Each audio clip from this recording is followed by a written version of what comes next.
influence the Supreme Court of the United States, and they've turned a couple of the conservative justices with threats and bribery, threats of murder, threats of, false charges coming up, planting cocaine in their cars. It's so easy. Suppose they determine that the Supreme Court is tilted. And let me do a little background on the Supreme Court. I was amazed. Here we were in September, and Ruth Ginsburg died a second time.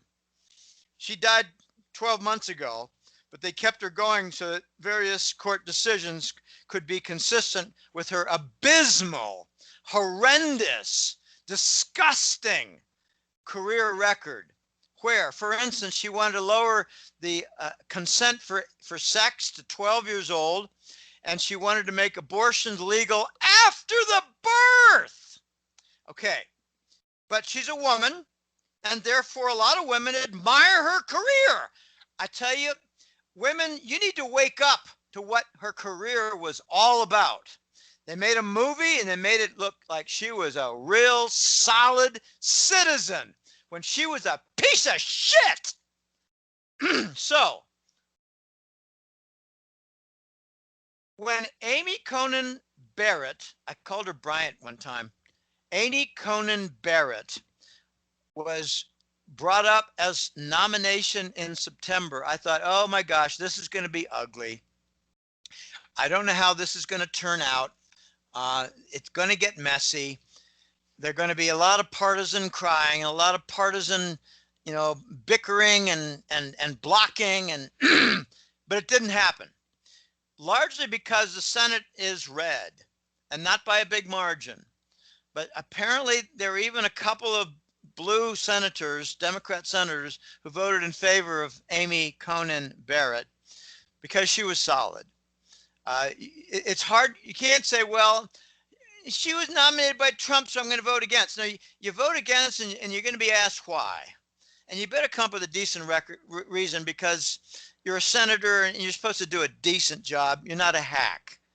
But in the House, there are a lot more hacks, like AOC from Manhattan, New York. She's a pretty girl, pretty woman, but golly, what a moron. Okay, so let's stick to the setting here. The court had been 4-4, conservative versus liberal, and they did not want to let Trump replace the liberal, leftist, Marxist, communist, Satanist Ginsburg. That's a mouthful, but it came out well. They didn't want Trump to replace her with a conservative, so he did a brilliant move. He chose a woman. So he took that, woman replaced by man. We didn't want that whole battle. Just bring in another good, solid, reputable, integrity-filled woman, and they did. I think from Notre Dame Law School. And she was approved. And I thought, whoa, that surprises me. I thought they were going to make that dragged out for the election, so it would be an 8-person Supreme Court that could be deadlocked and cause chaos. Anyway, I thought just another way of bringing chaos. It didn't happen. So now the court is 5 conservatives, 3 liberals, plus Chief Justice Roberts, who has a track record well known to Lolita Island with Jeffrey Epstein. Okay, so they trapped him. It's with drugs, it's with sex, it's with bribery, it's with offshore bank account, it's with all the above. And for those who are naive among the watchers here, let me give you an example of what they could do. They'd say, we want you to meet Marilyn here. Marilyn is really sweet. She thinks you're really cute, Justice Roberts. Now, Marilyn here is 22 years old, and she's got all the identification. And, she'd like to have a drink with you because she thinks you're really cute and cool. She'd like to hear about your career on her back. And one thing leads to another. And maybe the first time, it's just a standard whiskey to loosen things up. And Justice Roberts might think, well, Marilyn's a pretty young woman. And, 2,000 miles away from home, any man's a bachelor. all the justification in a man's head. So he takes her to bed and they do the serious. And the next day they have another party on Epstein Island, and they make sure that Marilyn is there again, but they slip Justice Roberts a Mickey. And, you know, this is the sort of thing they can do it at the extreme. At the extreme, they could kill her. And they could kill her in his presence on video. Or they can just let it be known to him that she was really 17. And okay, she was developed and could have passed for 22. And they might have selected among 4 different young girls, and this one looked the most like 22. The traps, they call them honey traps. I have word that they've got Trump on a kill at Epstein Island, and I believe it's from a falsified computer-generated imaging video, which would show him strangling a girl, for instance, and it's on video, and they hold him at ransom for the rest of his career. Okay, I believe that the NSA, the good guys, the white hats, have diffused whatever threat there is against Trump. And there's probably a battle going on right now to control Justice Roberts. But here's the possible winning formula.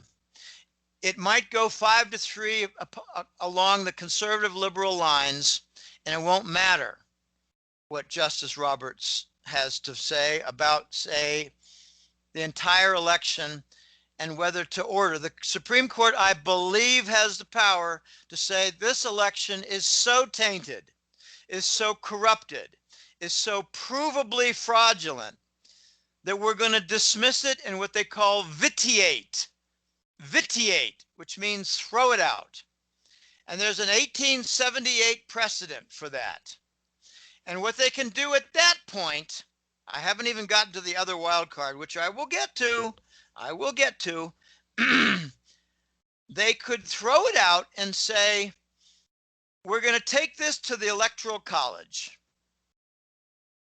And each state must assign their Electoral College representatives.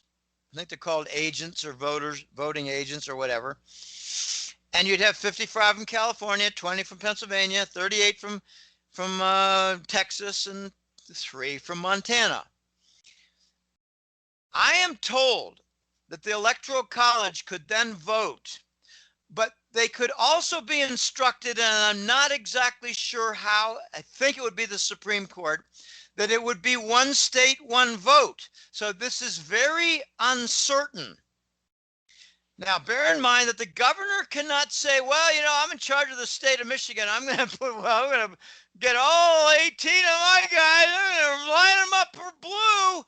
They can't do that. It's the state legislature. And those are separate votes, separate issues, separate independent people.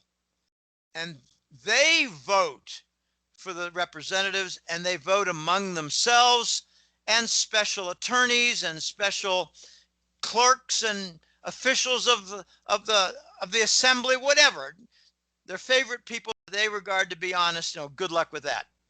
Okay, so even if it goes to the Electoral College, we're not sure if it goes one electoral vote counts at a time or whether one state, which means Montana has equal weight as California. Swallow that for a minute. I don't know how it's going to go. I believe the Federal Election Commission is going to be kind of like a sideline observer and consultant. They might offer guidelines for presenting information and data. We have heard numerous times that Team Trump has it all, but they've also got attack dogs, very fierce, honest looking. I'm talking about Sidney Powell and Rudy Giuliani. I don't think he's an attorney, but I know he's a surviving mayor of New York who has put away some mafia figures. So the guy's fearless. I want to get to the last wild card Paul, and we haven't really talked about much of anything financial, but that's okay. We haven't talked about some of the dangerous areas that have invited censorship, and that's okay. I believe that there's a factor. There's a factor that's very profitable for our security agencies.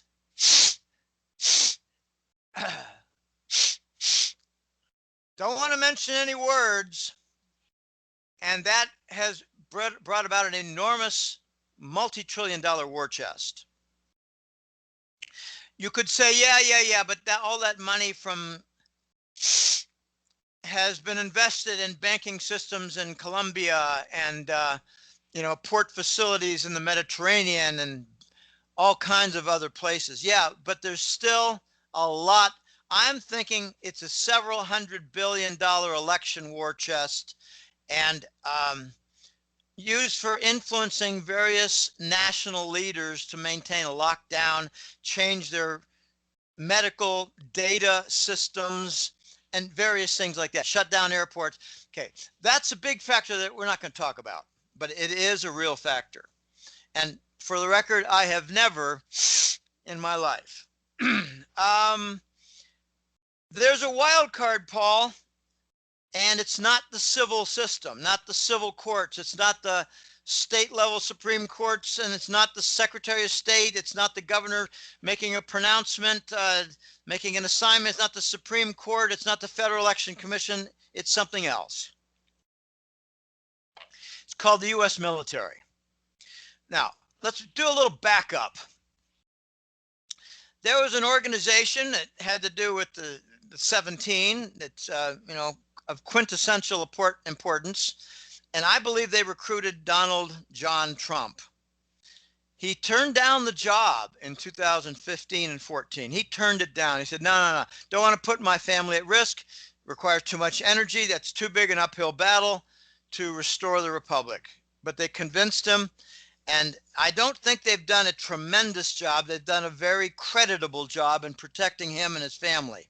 But he had to move them out of New York City where they'd be in a more protective, isolated environment. I hear that there's a lot of complaints from some of his kids that they're bored in Florida, but let's leave that alone. This group was 500 generals who were dismissed by Clinton, baby Bush, and Obama, 500 of them. And each new administration relieved and fired more than the previous. So Obama was the champion. These people hired Trump. They recruited him, hired him, and protected him. They also guide him. I believe they've kind of a, like a ruling advisory board, call it, of the 17th variety. So are they going to just sit and watch Michigan and Pennsylvania and Georgia throw this thing into the wind that whips left? I think not. So what do we have left? I believe we have military tribunal. I believe we have cybersecurity. I believe we have national security with foreign influence. Remember the raid? It was Frankfurt, Germany, and Barcelona, Spain. I left out something. At the moment, because, oh gosh, didn't want to mention it, but I'm going to mention it here because it's relevant toward the tribunal pathway. That's not civil procedure anymore. I was told by a very sharp client who's got some connections, and I'm looking for confirmation because I hear it once, I say, that's interesting, it could be, and let's put it on the wall, and it sounds interesting. It could be, and maybe it fits, but let's see how it sticks. I've got nothing to confirm it, but what I heard was that there was a German military joint exercise in Frankfurt to capture the Dominion systems, but there was another one on the Ramstein Air Force Base, which is U.S. soil. and it was strictly by the U.S. commandos, the special forces. And I'm told that some high-level Langley types were either wounded or killed. They call it casualty. When you hear the word casualty, it means wounded or killed, and it's not specific. And I thought, whoa, I sure would like to know more about that. Then I got a second person come along and say, I heard it was Gina Haspel, the CIA director. And I said, what's the nature of the casualty? And he said to me, I heard she was killed. I heard she stepped in front to try to prevent a movement of like 3 advancing soldiers armed with automatic weapons. They warned, they shot. That's what I heard. So I've got just the original plus that. Paul, this means we've got a hot war. Let's just call it between the NSA. I'm assuming the NSA is predominantly white hat. The big Utah data center is predominantly used for good purposes. Now, good luck watching all my emails and all my text messages. Some of it's going to get kind of silly and you get bored to tears with it. Let them have their fun. But I believe this is NSA versus Langley in a civil war. I believe Langley... They just took out their number one then, is what you're saying. The number one. At least a casualty. Now, let's see if in the next week we hear that she resigned, or for health reasons, she is declared a cancer case. If they say it's pancreatic cancer, I know she's killed, because that's the type of cancer where you're dead the quickest. Pancreas. It's not brain tumor, it's pancreas, because that controls your blood sugar. If that goes haywire, you're dead real fast. I've known a couple of pancreatic cancer victims. One was a friend of mine from high school, grade school and high school. He was a fast little son of a bitch. I was a quarterback and he was a wide receiver. When we were playing, like, 4-on-4 in a field, I would just fire it and old Danny would pick it up. Anyway, he died of pancreatic cancer 3 years ago. It was a sad moment for me. He's a friend of the family, friend of my dad, friend of my mom, friend of my brother. Anyway, let's look to see if there's a resignation and a double appears, and some people raise questions like, well, gosh, that's a different chin that Gina Haspel has now. Okay, things like that, the little indications. Anyway, back to the main issue, that I believe we have a war going on. I believe Langley was in charge of the Dominion software. Langley had the Ramstein Air Force Base, and they thought we're safe there because that's our ground. And they might have thought for different reasons we're safe in Frankfurt because they'll need the German army. They'll need Angela Merkel's approval of that. And that'll be hard to get. They got them both. What does that tell you? The military is solidly behind Donald Trump. Okay, this has got a long way to go, but what I believe the wild card is going to play out like this, and really nothing is certain. This is mixed with a dash of hope, but a lot of logic. The people who recruited Trump are going to make sure that the full extent of the U.S. law, both civil and military, martial law, will be brought to bear. So I believe what they're going to do is present. I'm told that 3 days ago, they released the Kraken. Now, for those who watched the Sam Worthington movie, Return of the Titans or Battle of the Titans, the Kraken was a monster from the sea, and it was 50 feet tall. And it was under control by the god of hate, the god of the sea, Hades. I believe in Greek it's called Poseidon. Not sure. No, that's not true. That's not true. Hades is hell. Poseidon is the sea, and Zeus is overall. Anyway, I get a little confused with the Greek name and the Roman name because, Zeus was Juno in Latin, in Rome. They changed names when you went from Greek to Roman. Anyway, the Kraken was a monster that they released in order to destroy mankind. So when Sidney Powell said yesterday in a video tape that 2 days before, which would make it Monday, they released the Kraken, she described that to mean they're going to show the data in nearly full form. I believe they're going to hold back some things. Because if you hold back some things, Paul, is an interesting strategic angle. If you hold back on, say, 20%, you can maybe make bargains with some powerful people who can bring about the result that you want and not implicate those 20%, allow them to continue their careers, but without having it publicly known that they flipped and they paid a price, the details of which we don't fully understand. Whew. So I believe the Tribunal military board, in Spanish it's called a junta, Junta. The military board, the junta, is going to decide that the vote was not just fraudulent, but involved foreign agents, involved foreign interference. It involved the internet because of the violation. They didn't make it a private intranet. And for all those reasons, the vote is invalid, and they might possibly filter out and come up with a separate project. We not only are going to declare this invalid, but we did our dead level best in the 50 different states to come up with the vote count.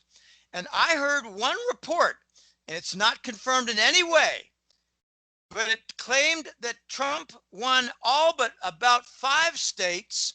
He won California, he won Michigan and Wisconsin, and Pennsylvania and Ohio, and there are only 4 or 5 states that Biden won. He got 410 electoral votes, and he won by a tremendous margin of something over 30 or 40%.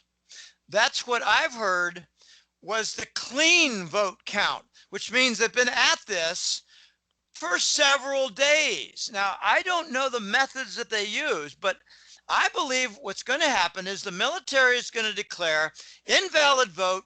We've got a best estimated proper valid vote, and we're going to put pressure on the Supreme Court, likes of which you've never seen before. Like, we're going to impeach Justice Roberts in January if he doesn't do the right thing. First, hear the case. Second, declare it invalid. And third, make a ruling like the Electoral College will vote, and then stipulate the rules of that, whether it's by Electoral College, different counts, or one state, one vote.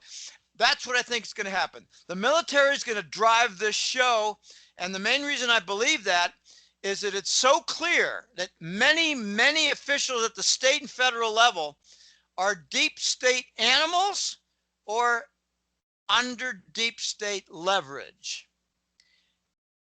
That's what I think is going to happen, and it will result in good chances. I say 3 to 1 odds, because I can't say, oh, I got this locked. No, it's not that simple. 3 to 1 odds, Trump is inaugurated on what?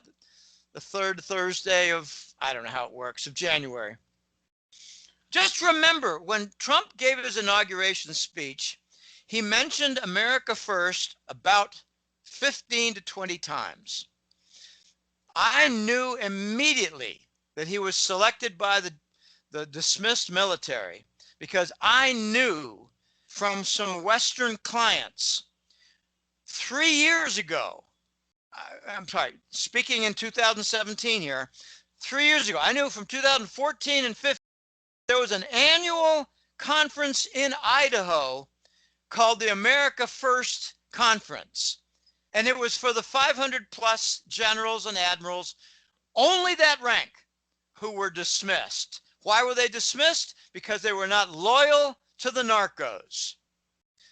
they were devoted to the Constitution. There's two terms. They're called the constitutionalists and the loyalists. You think loyal to the Constitution? No, no, no. It's loyal to the narcos and beholden to the Constitution. Constitutionalists versus the loyalists, the narcos. They were all constitutionalists, and that's why they were fired. They banded together and recruited Trump. I don't think at this critical juncture that they're going to walk away and say, all right, the nation's going to go Marxist. We're going deep state all through. Now, as a closing point, Paul. Your video cut out on me, Jim.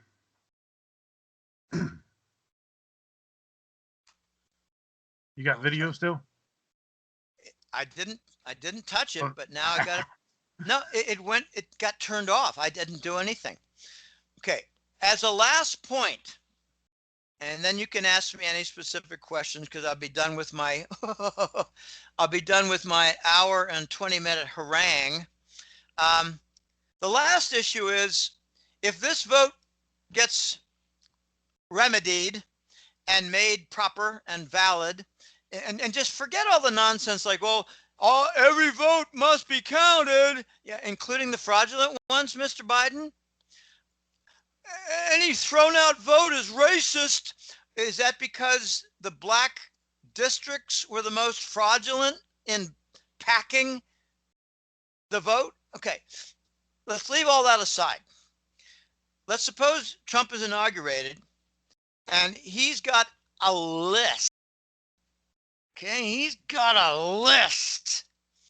And the list is 340 people. And they're the most corrupt, and they were involved at the deepest levels of all this. And they were at the FBI top levels. They were at the Justice Department semi-top levels. They were in Langley positions. They were in defense intelligence positions. And they're all labeled as deep state animals. And they've got the goods on them. They got the evidence on them. The question then, Paul, is, are they going to be charged with treason? I'm talking about 340 of them. Okay? There could be 600 of them. There could be 220 of them. I don't really know. I think it's going to be a tough call. What do they include? Now, I know from my background and the reading and the understanding that if they're involved in murders systematically of children, there's no getting around the execution. If they're involved in treason that involves foreign heads of state, foreign influence, treason regarding money and bribery, and killed spies, killed agents, selling weapons and all that, I don't think they're going to get a lot of allowances. And I don't know exactly how that works. This is going to be really, really gnarly. Now, I know, like the California expression, gnarly, dude, that's like really cool. I mean thorny. I mean prickly, difficult, outrageously sensitive, and dangerous.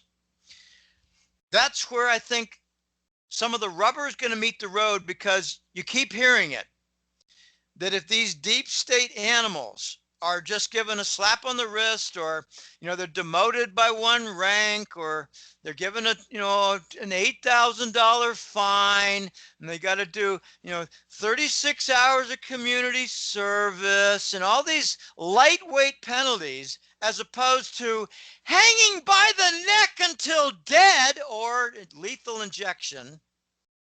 I hear that if they're given a chance to reform and they violate the terms of the deal, they're shot in the back of the head. And I don't want to get into who might have been shot in the back of the head, but let's just leave that alone. Leave that alone. We got some really intriguing weeks ahead. This is history being made. There are a lot of rumors that Trump might order a March new election to avoid any appearance of trying to overwhelm in the cleanup process to the vote. In order to give these guys a second chance at doing the right thing in places like Philadelphia, Pennsylvania, Detroit, Michigan, and Milwaukee, Wisconsin, and Atlanta, Georgia, and Las Vegas, Nevada. These are the battleground, difficult states full of improprieties and corruption. What he might then do is to say, we're going to have a March re-election, and we're going to institute the blockchain for security and assure that it's not on the internet. That way you, Paul, in Ohio, can look 3 days later and say, here's my voter registration number, or here's my social security number, and that's my vote. Yes, that's how I voted. And also I voted that way for the governor and for the senator and the House rep in my district. And I voted that way for 2 different referendums, whatever. I took Latin. I got the Latin award in 8th grade, Paul. I got the French my junior year of high school. But referendum is Latin. The plural is referenda. I don't care about that stuff. Referendums, stadiums, okay? Agenda, I'll call that singular. You know, sue me. I know my Latin. We're going to see rubber hit the road. It's going to be exciting. There's going to be a lot of hue and cry. There's going to be a lot of people bitching and moaning. I'm going to have a lot of this in the Hetrick Letter November report, but I got to be honest. There's going to be a different kind of report. It might be a lot of different editorial opinions and for various things. I might have 100 cases of fraud and stop there because it could be 500 links. I've got so many emails with links of individual fraud.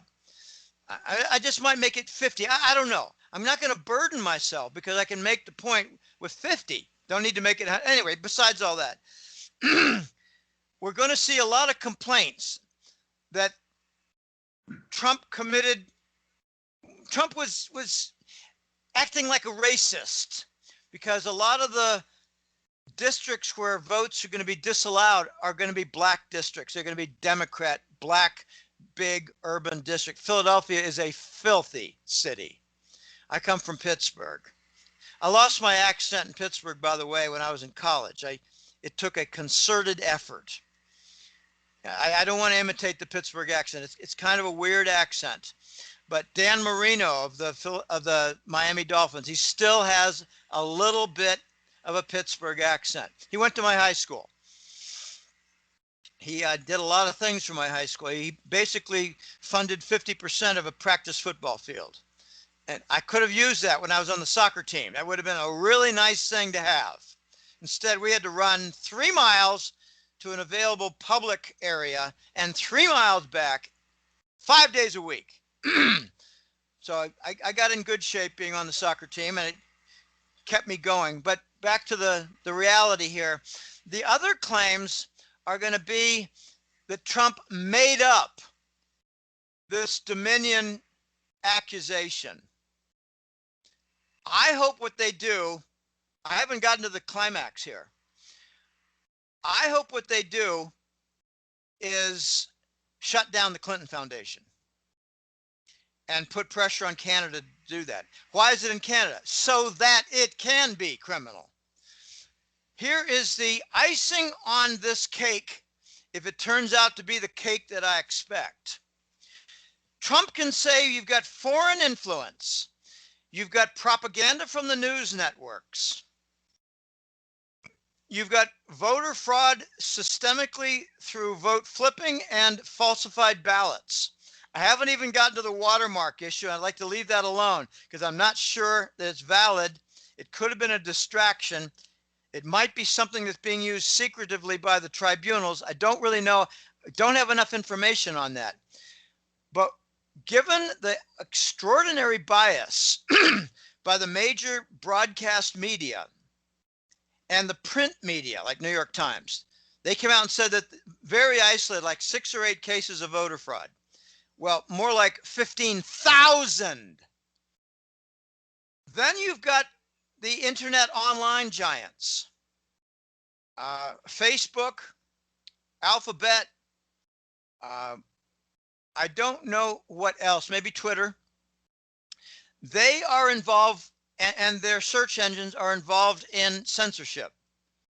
And they did not allow a certain family member laptop to become part of the news in October, which Trump called the October surprise. And he thought that would guarantee him, if revealed, the election, because then it would be more like 90-10, and no manner of fraud could overcome 90-10.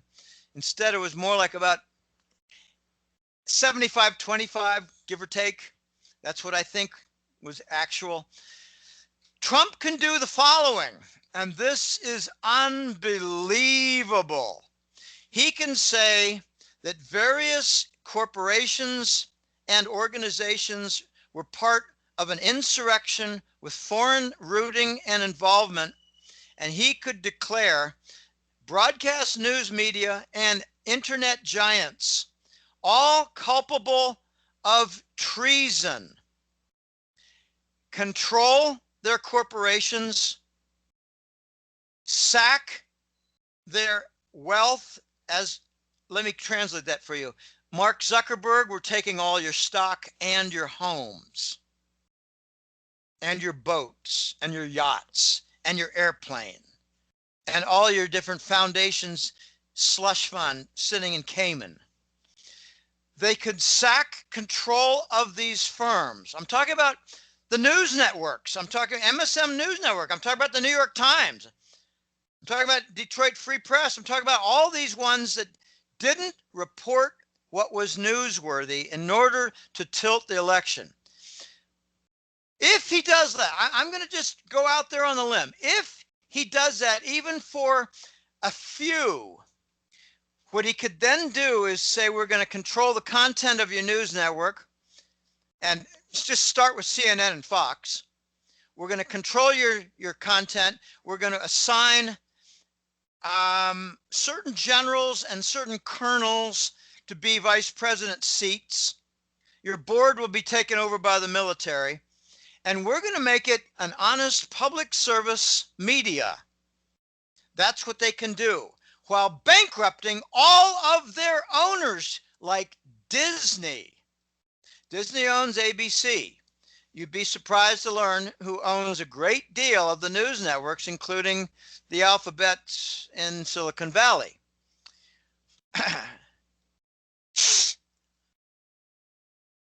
Okay, so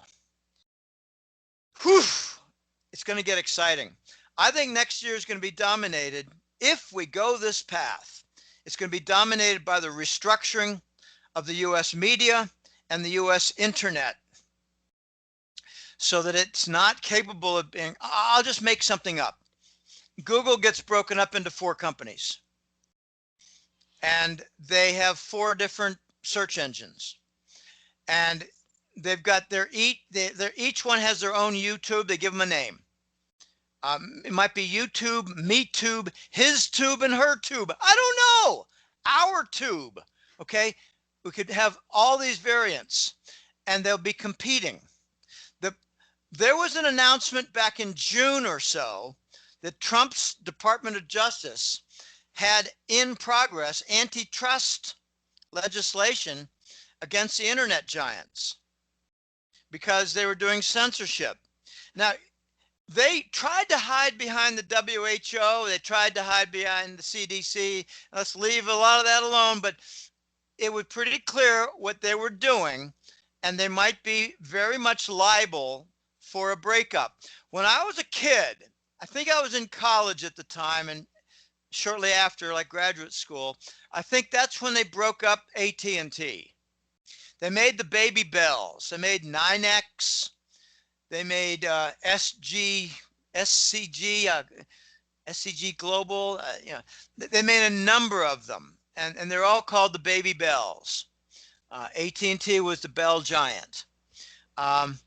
That's where we could go. They've got nice precedent with that. Wouldn't it be wonderful if you could say, well, I tried a couple of different search engines, and it was quite interesting that the California search engine for the alphabet guys, was the weakest one of all. And the one out of Florida was the best of all. And I went with that on my research report. Okay, that's the kind of conversation I'd like to see. I got an idea given to me by my colleague. I don't want to name him. He said, Jim, what you could see is that the worst offender of all, like CNN or Fox, might be told that you are now under investigation. We want your cooperation, and we want equal time during prime hours between 8 and 6. We're at 9 o'clock, 11 o'clock, 1, 3, and 5. We've got that hour for a military-sponsored content on your broadcast network. And we'll let you have the other hours. So the contrast will be visible. The ratings would be quite strange because it'd be hourly alternate, very hard to separate. And then he came up with an idea to sync them. He said, then they can separate the ratings and do a careful job. And if the honest military run ratings works out real well, they can declare the company bankrupt.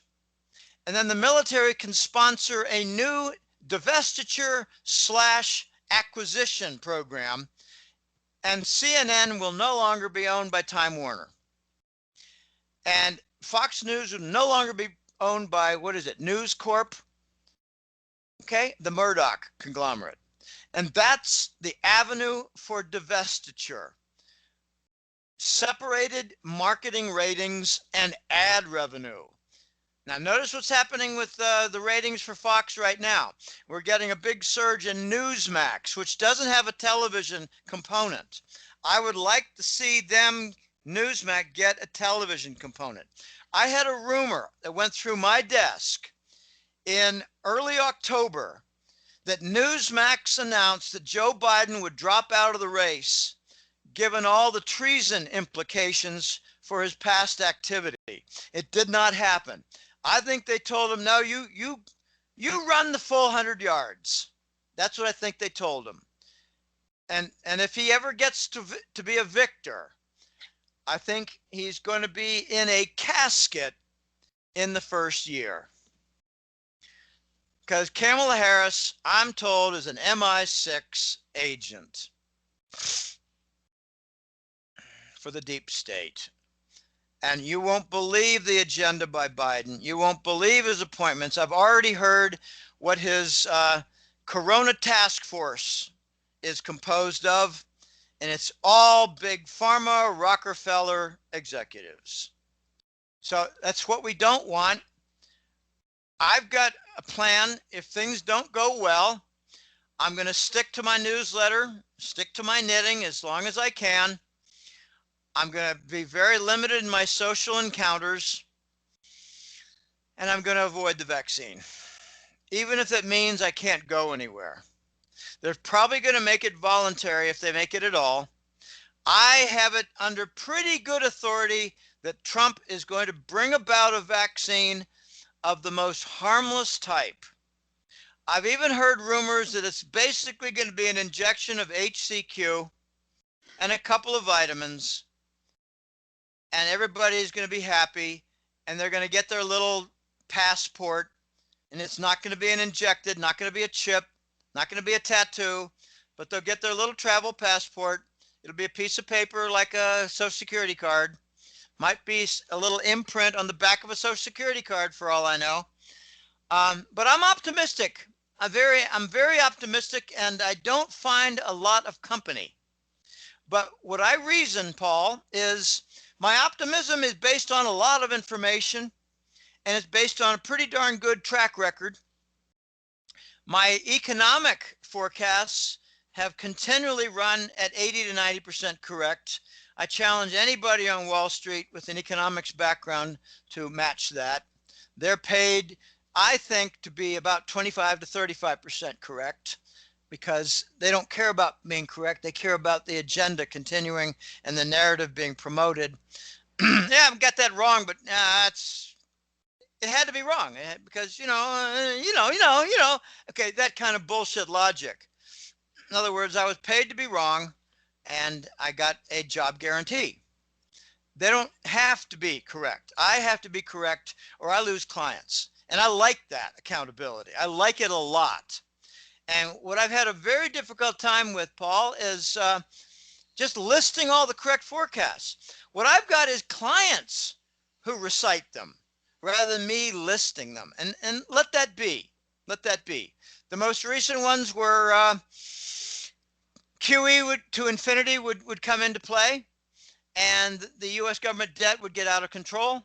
I did not predict the economic lockdowns. I did not. And maybe that's a drop ball. I don't know. I don't know anybody who did forecast it.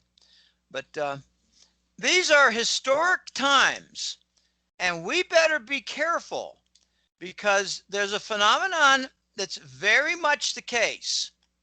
Fascist steps don't go in reverse. We've not had any unwinding of the 9/11.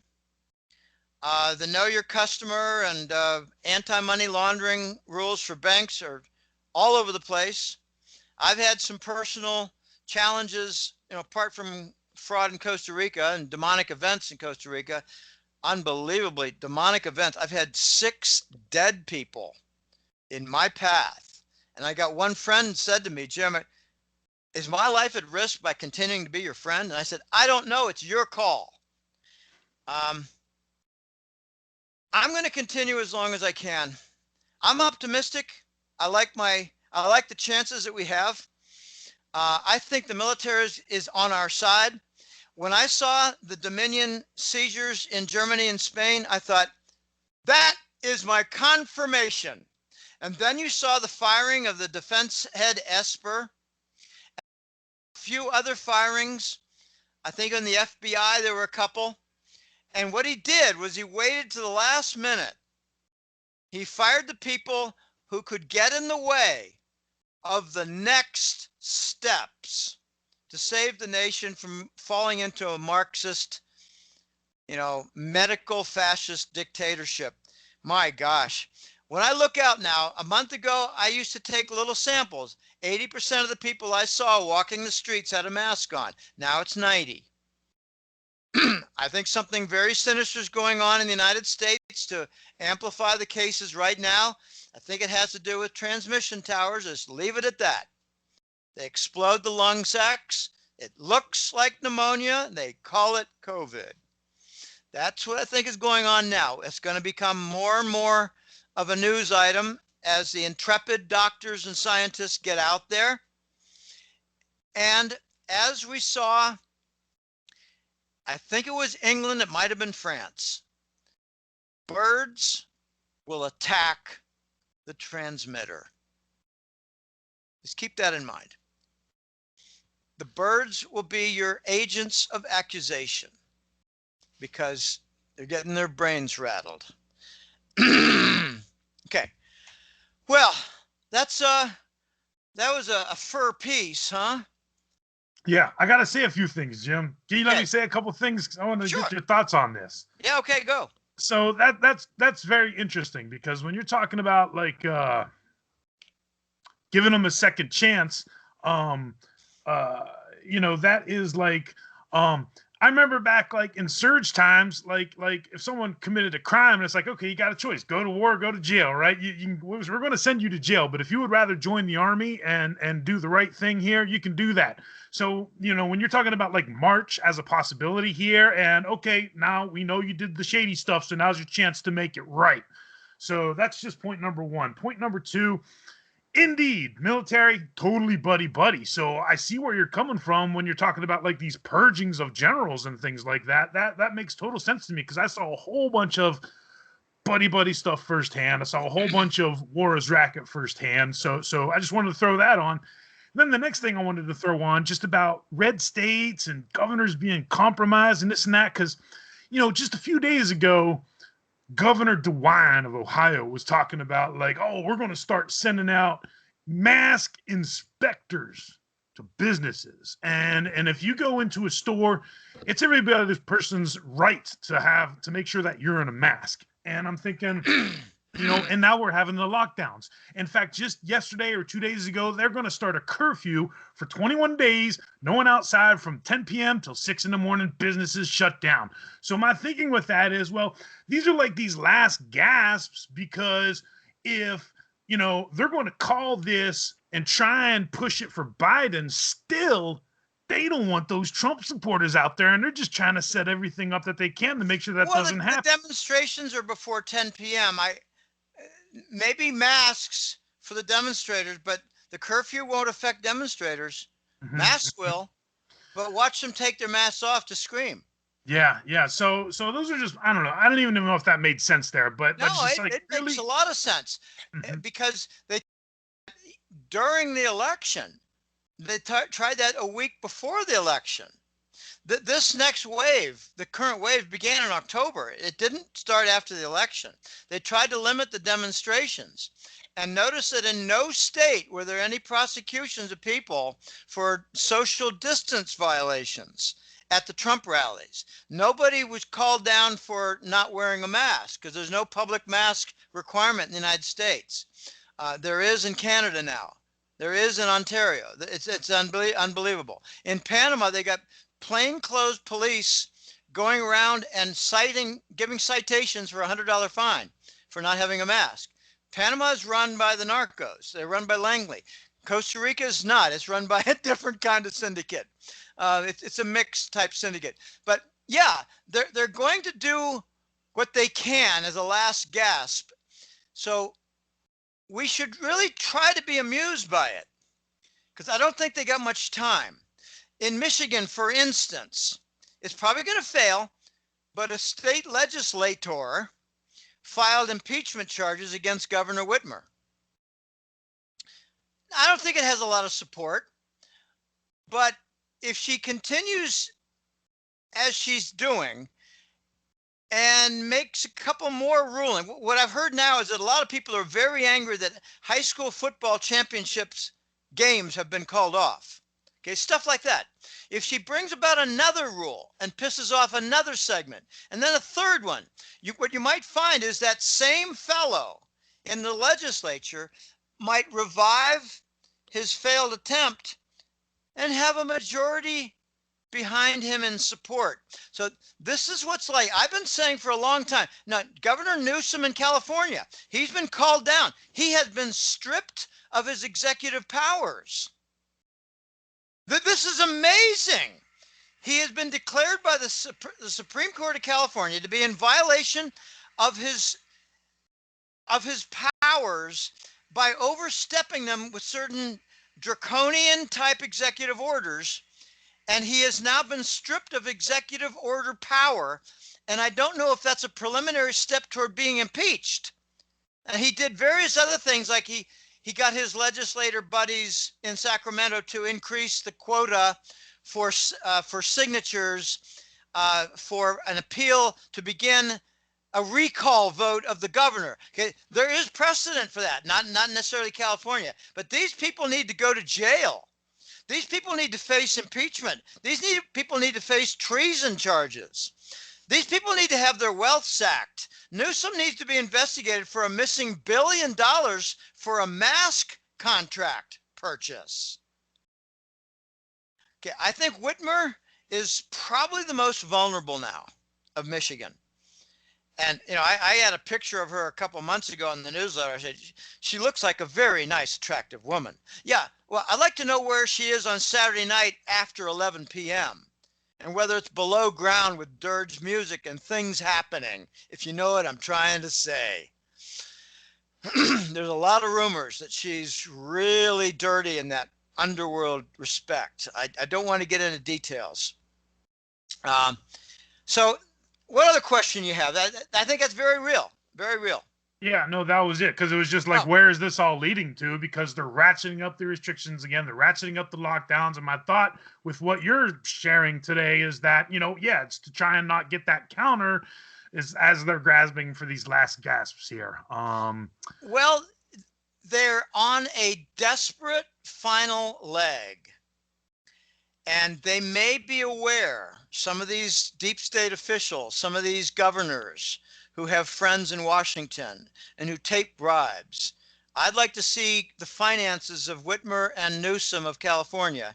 I'd like to see their finances and whether they got Caribbean offshore accounts and whether they were infused this year with big deposits to ensure their support. But I believe that they're on the last leg, and they know that the military tribunals are getting out the list for treason charges.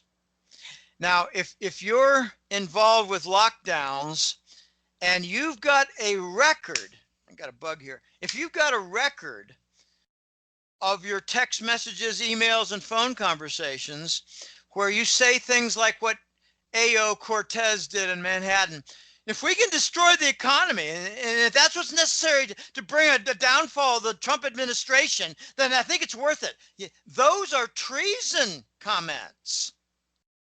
You know, I get the question once in a while, what is sedition? You mentioned that. Sedition is more verbal and treason is more active.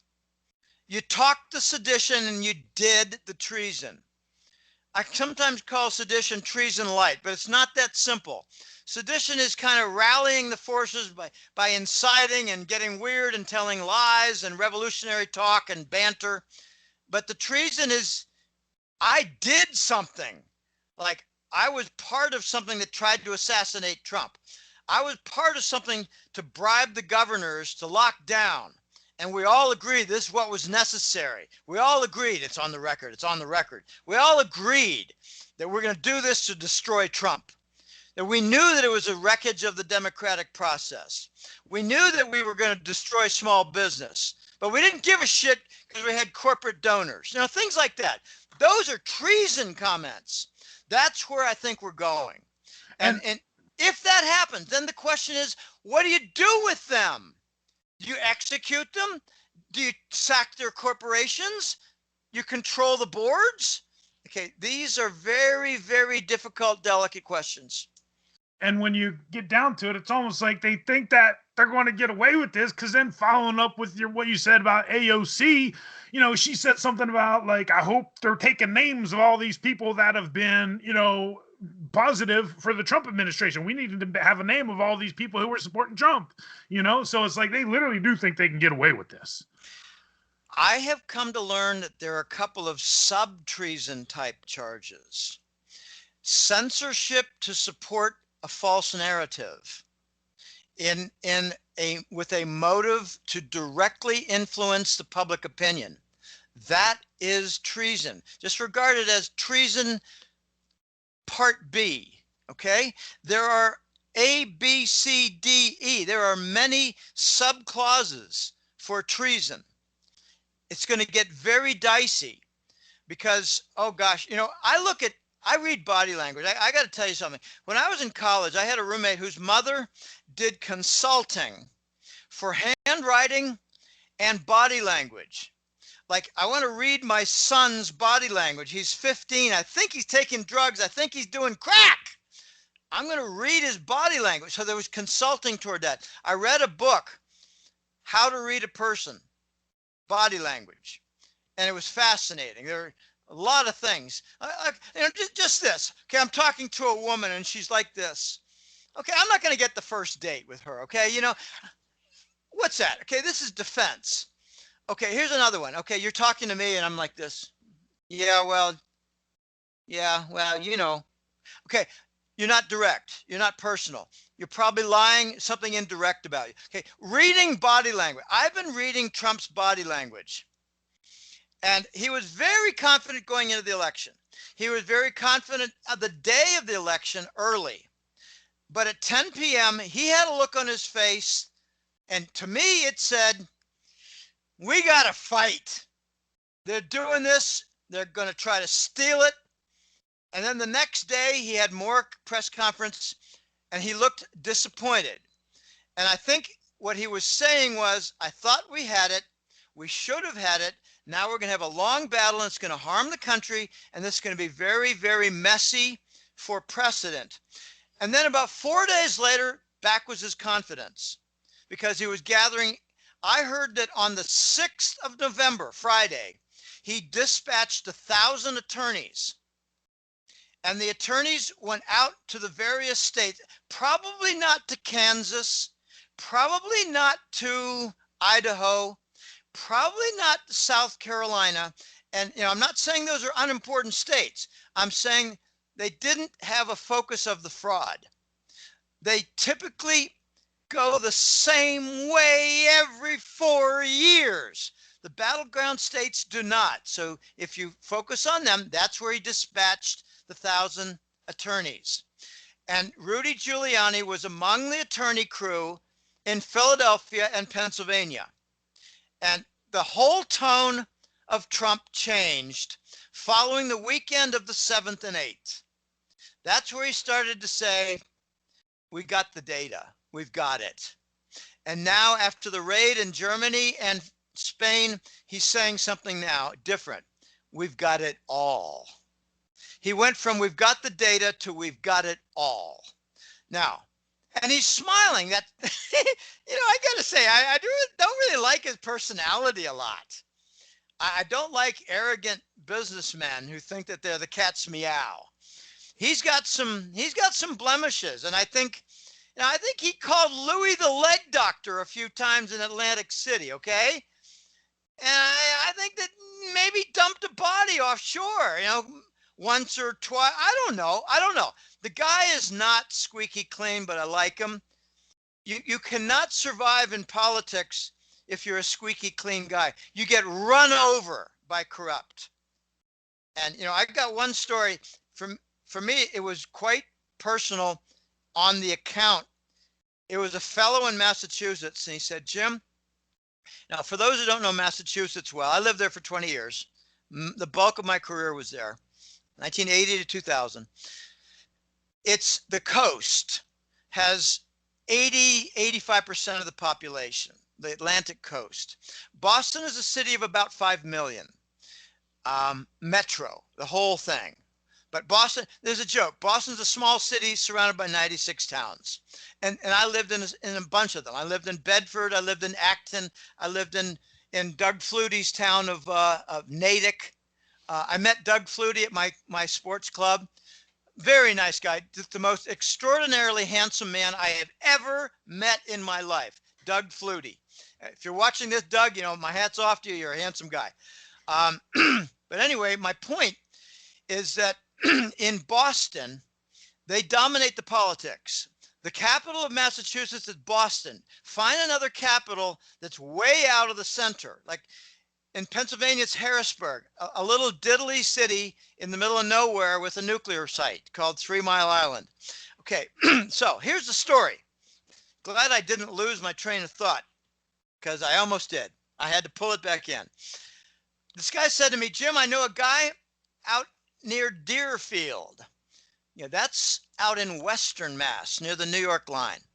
He said he was a Republican. He was running for the House of Representatives of the United States Congress, and he was almost unopposed. But then, a month or two before the election, this guy decided to run. He had no real support at the grassroots. He didn't have the signs in the front lawn. And when the polls came out, it was like 65-35. And he won. And he said he was a Democrat, and he won. And he said, my friend was crestfallen, very disappointed. Everything was pointing toward a congressional career. And he was an honest, smart, former businessman. So he tried to challenge the vote. And he encountered the Democratic machine. They blocked him at every step, and he never could look at the vote tallies, never to look at the minute by minute, and was threatened after a week of his attempts. So he quit. He said, my friend probably won 60-40, but he believes that they might have had voting machines that switched votes. And they might have done something even more drastic, just, well along, just move a bunch of votes one side or the other, and it's all over. You can't challenge it. There was a law in 2002, 3, 4, and 5 that you could not challenge the Diebold voting machine software. National security bullshit.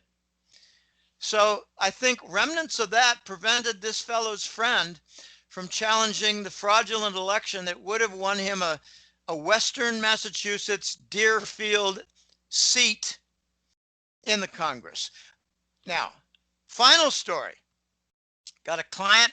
These are rhyming stories, but they add up and bring weight. A client in Arizona. He said, Jim, I'm in my 50s. My whole adult life, John McCain was our senator. I get around a lot. I got a business. I got colleagues. I got associates. I got friends. I got a little country club. I got all these different friends, student friends. I can't tell you that I've met more than 1 or 2 people who have ever voted for McCain. I can produce 100 people who have not ever voted for McCain. So how does he win re-election every 6 years?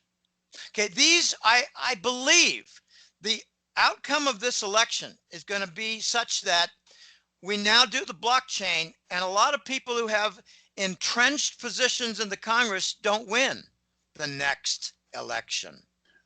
And they're going to say, well, it's because he had a track record, he's getting old, and the population demographics, which, oh yeah, right. How about like McCain? He lost 70-30, but they rigged it. How about like, oh gosh, what's the guy in Nevada? Harry Reid. Harry Reid in 2014, he was behind 10% in the polls, but he won. Was that a Dominion machine? Okay, these are the things we need to ask, and you're not going to be able to go back in the past, but what we might see is a number of these congressional elections redone. They might have done vote flipping. And when we saw, oh gosh, look at that, Trump won in 2016, but the Democrats picked up House seats. Really? What if they were fixed? Okay, by proving the Dominion fraud as a systemic element to the US presidential system, what you do is you open the floodgates to questioning every single election. And that's what I think is going to be the biggest benefit from this gigantic controversy. I had a conversation for 20 minutes with 3 taxi drivers last night. One of them said to me, hey, hombre, Trump va ganar. Is Trump going to win? And I said, yeah, but la polémica va seguir y seguir tal vez por un mes. The big argument's going to continue for 1 month, a month or more. And I had to cut it off because I was getting emotional. And they were reacting to my vitriol of what was going on. I told them a lot of different things. I told them about Dominion, told them about the raid in Germany and Spain, told them about, I had an estimate of 35 million votes fraudulently cast for Biden. That's my rough estimate, not based on any formula. It's based on a lot of information, a lot of non-quantitative information going through my head, and out comes a quantitative result. Martin Armstrong came out with an essay a few days ago and said that he's got it on good authority based on a lot of different evidence and a lot of different types of calculations. Their best estimate, what he's hearing through a leak, I'm thinking it's an NSA tribunal board leak. He said it's 38 million fraudulent Biden votes. I said 30 to 40 and probably around 35. I'm on record with that in the October Hetrick letter. One of the nice things about having a newsletter is I can say, well, just check the May newsletter, and you'll see that in May, I called the PCR test invalid for COVID. And now, so is Fauci. But does that stop its usage for pro football? No. Does that stop its usage for professional Mexican soccer league, football league? No. Are people still quarantined for the invalid test result? Yes. Okay, this needs to change. And I think it's hard to change without a new sport season and a new contract and new agreements. I think they're doing certain things with protocol because that's the agreement that was made in August, not because it's the right thing to do. And there's no revision, okay? They're disrupting things. They're disrupting as much as they can. They're trying. I say this to people who are very naive and innocent and ignorant. They're trying to destroy the economy, and then they're going to destroy your life. And it's a tough message to hear. I told one woman a few days ago, notice how they're destroying the economy. Nota cómo están destrozando la economía. Nota esto. She said, sí. I said, next, they're going to try to destroy your family. And she said, oh, espero que no. I hope not. Espero que no. Oh, espero que no. Okay, there are a lot of innocent people. And one of my major complaints that I have, and I've made it in the form of a joke, I asked, and I'm up to about 50 people that I've asked this to. I asked them in our little Latino society here, did you sleep through biology in high school? Every single one said yes. I said, well, therefore you need to trust your officials who are lying to you. They're narcos. They all kind of nod their heads. Okay, I hear you. Okay. Entiendo. I understand. Entiendo. Then I ask if they continue the conversation, do you know I did this yesterday. 2 days ago. Do you know the size of a virus? No, pequeño, small. I say, it's 1,000 times smaller than that stupid mask you're wearing. So you're not getting any protection, except for falling pigeon shit, which I tell them. Si no tiene ninguna protección, menos de caídas de popo de palomas. Okay? And they laugh. And I say, unfortunately, you're a little stupid. And then I walk away. I almost got kicked out of a mall 4 months ago, and I quickly exited before security approached me.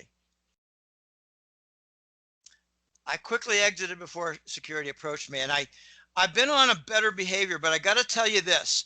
I have now encountered about 4 or 5 people who are in a position of security, like a cop in front of a bank, like more like a security guard, like a security guard in front of a mall, at the mall entrance, a security guard at a big parking lot. And most of them are security guards at malls because I go in and out, and they know my face. And if I go in and out within an hour, they say, you don't need to check your temperature again. You can go ahead. Vaya. Pase por adelante. Go ahead, move forward.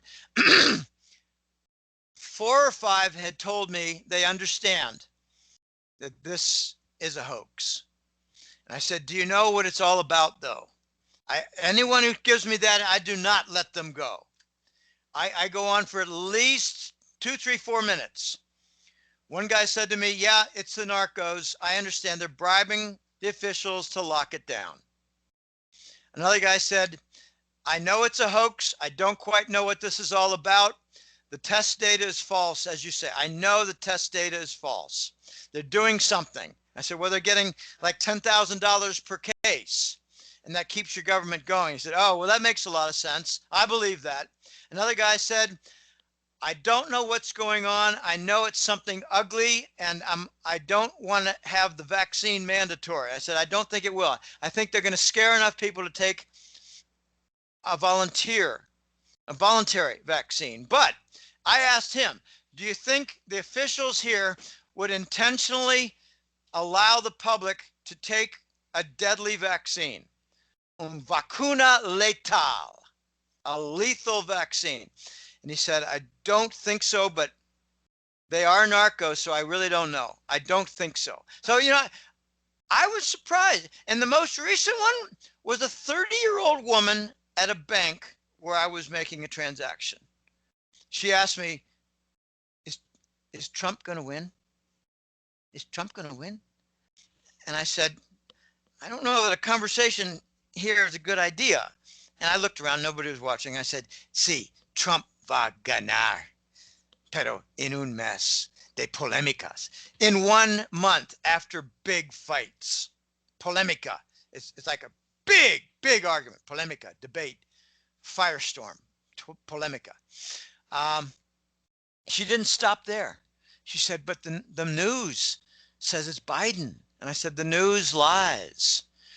The news lies to you about the coronavirus. The news lies to you about the number of cases. The news lies to you about the vote. She said, oh, I have heard about the fraud in the US election. I said, really? What channel? And she said, oh, our channel, the national news here in Costa Rica. I said, okay, all right. But what did they say? Like extensive fraud? And he said, no, claims of fraud. Reclamos, complaints. The same word for complaint is for claim. You make a claim or you make a complaint, reclamo. So we talked a little more, and I said, it'll take a month.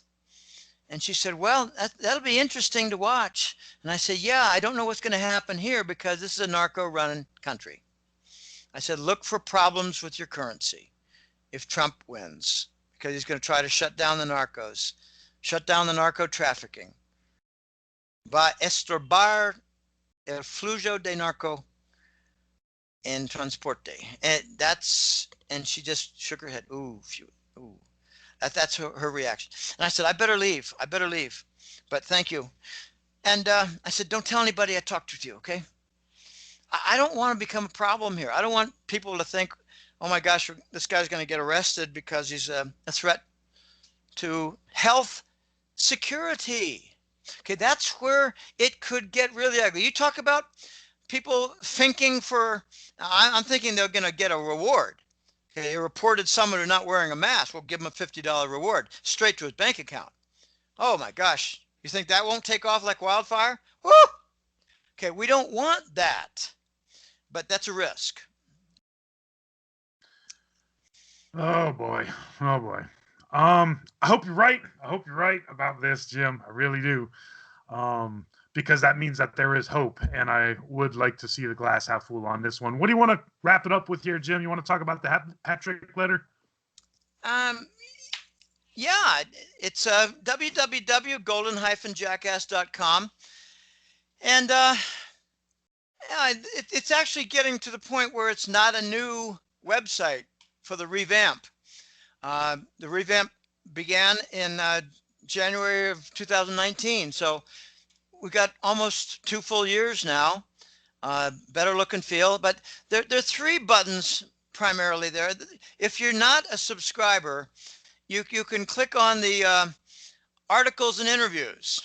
And I admit that there are fewer interviews recently because there's been some shutdowns of some of my favorite people, and I'm glad you're not shut down. But we tried to behave ourselves and not mention certain hot topics. I call them taboo topics. But there are 3 main buttons. One is for the subscription to the hat trick letter, and I'm in progress with that right now. I'm going to be probably a little bit late. Here's one of the challenges to writing a newsletter. Before, I would write 3 or 4 chapters that I knew wouldn't change in the next 2 or 3 days. But now everything's changing every day. Yeah. So I've got a challenge. What I'm probably going to do is have a shorter, more concise newsletter and say that this is a fluid situation, and I might have a special report update in the first week of December and then come out with a regular report that would be shorter, like around the 20th or 22nd of December. I always have to make it before Christmas. You can't post a December newsletter on the 24th, 5th, or 6th. You can't do that. It's got to be early. So this is really, it's not turning me upside down, but it's offering me a challenge that I don't really like, but I've got to do the right thing because there are a lot of questions. I've had more questions in the last 2 weeks every single day than I've ever had in the last 10 years. What do you think is going to happen? What do you make of the German raid? Where is this going to go? Where are they going to present the data? What's going on? What are these resignations all about? Okay, these are tough questions. So anyway, that's a subscribe button. It was a year ago, July, I put in the donate button. I'm not doing this because I want body language to resist, anybody's confrontation of me. My back is sore. Anyway, I'm trying to find a comfortable position, but there's a donate button, and I'm happy to say that a lot of the events have really slowed down, but it's not over. I'm dealing with something right now. I don't want to get into details, but these are really scummy types here. Fraud is part of their business plan. It's part of their acquisition for assets. It's part of their perks for official office. It's really awful. It's really awful. I call it the Latino tax. It's fraud and corruption. You're not going to get away from the expense. So you just try to limit it and be careful. It's not easy here. Just not easy. Anyway, the donate button is still at work. And, I had a few people just in the last month sign up for the newsletter, make a $100 donation, and won a $200 donation, same day. And I thought, wow, that deserves a special note. Not my group of 10, where I put it on, blind carbon copy. That's a special note. And for the woman in Arizona who for the 8th straight time gave $100, she gets a special thank you. She treated me to a dinner a while back. I'm not talking about a 40-year-old lady who I'm coming on to. I'm talking about a very nice lady who's on Social Security also. And we hit it off. It was her husband, her, and me. And it was a lot of fun and a nice, anyway, there's the donate button. And the third one is a consult. I got one just last night. And people are very concerned. And this is picked up during the election thing. It's just everything slowed down. It's like the world stopped, and everybody's watching what is going on, what is happening, where is this going to go, what does it mean for the country? But I got a consult last night for an hour, and I really enjoy them. I love doing the consults, but now I've got to do my report and put off the people a little bit. Unless I work all day long and okay, I'm gonna have my dinner, I'm gonna try to kick back and do an 8 p.m. consult. It's not easy for me sometimes. I'm a band of one. So I'm doing my accounting. I'm doing the login checks and setups. I do the consults, I do the report writing, and I do my interview. So this is not an easy job, but I love doing the consults, and I've got 2 pending right now. We're going to take care of it as soon as possible. And you can devise your own questions. I mean, I'm not going to get into examples of what kind of questions people ask, but one that's common is, I got a big batch of $100,000 or $200,000. What do I do? So I try to help them in the most conservative manner. And I've got my pat answers, and they seem to be happy with them. I really don't have a single complaint from any of the consults, and I've done about 60 of them. Done about 60 or more of them, maybe close to 70. I haven't checked lately. I just add the next one on, send them a little thank you note, say, give me your phone number, we'll work something out. This is flexible. But that's it. So subscribe, donate, and consult. Keeps me very busy. Jim, Willie, I'd like to thank you for joining us again on Silver Doctors. It's a pleasure being on, Paul.